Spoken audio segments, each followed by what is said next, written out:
Have you ever gone to sleep and had a dream about something, only for it to then actually happen in reality? This is a phenomenon known as precognition, a knowledge or perception of the future obtained through extrasensory means. Although precognition is often dismissed as simply chance, an interesting new scientific perspective is emerging that could change our understanding of the relationship between consciousness, dreams, and time. The idea that dreams can predict the future has been a part of human culture since the beginning of civilization. In the oldest story ever recorded, the Epic of Gilgamesh, which was written around 2100 BC in ancient Mesopotamia, many of the dreams experienced by the tale's heroes Gilgamesh and Enkidu serve as premonitions of future events. Jumping forward to the 20th century, Carl Jung, one of the founding fathers of modern psychology, spent many years of his academic career researching this phenomena, calling it synchronicity. Jung began to develop his study into synchronicity after a meal at his house with Professor Einstein, whose theory of relativity came to him in a dream, in which he began to think of a relativity of time as well as space and their psychic conditionality. Precognition is now studied scientifically by a growing number of academics across the world.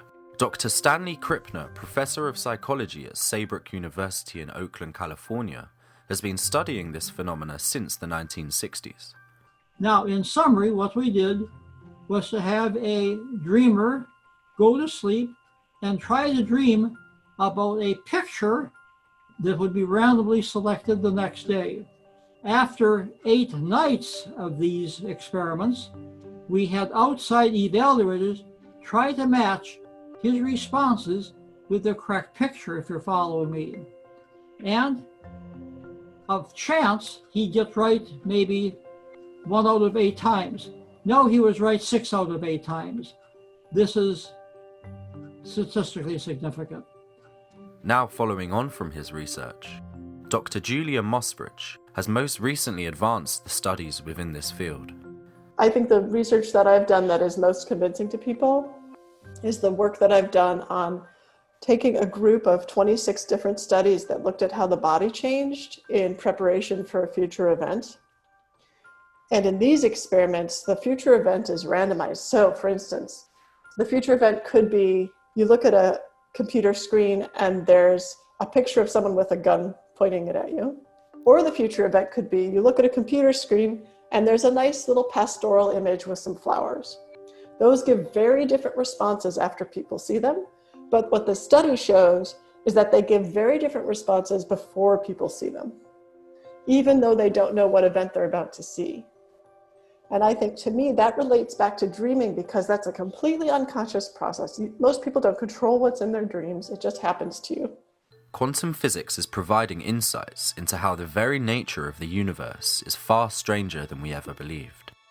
Discoveries like quantum entanglement, 2 points in space separated over a vast distance reacting simultaneously, and retrocausality, a reversing of cause and effect, have begun to seriously question our current understanding of time and space. Quantum retrocausality is this idea that effects from the future, things that we normally think of as effects from the future, could actually be causes for the present. In a way, sort of forming a loop. And there's lots of people right now in physics who are studying causal loops or time loops to try to understand how that might work. If there was any way of transcending time and space, perhaps the most complex machine in the universe, the human brain, would be the way to do it. I think of precognition as mental time travel. If you're having a memory of the future, just like you have a memory of the past, that's like information coming from a quantum state in the future and then going to the past. Now it's become a memory of the past, but it's also potentially that you're then causing a different state in the future. Time is very poorly understood. Hypothetically, it's possible that we could travel back and forth in time, either in our dreams or in other states of consciousness. Time is very complicated. And time might not be the same all over the galaxy. It might not even be the same for an individual. A time approach during dreaming might be very different than time during logical waking thinking. During dreaming, we might enter into an area of consciousness where time simply behaves differently. Perhaps one way of viewing time is like water in a river, with the start and end of the stream connected as one entity despite being in different places. But why are many scientists so quick to dismiss precognitive dreams as a result of rationalistic probability?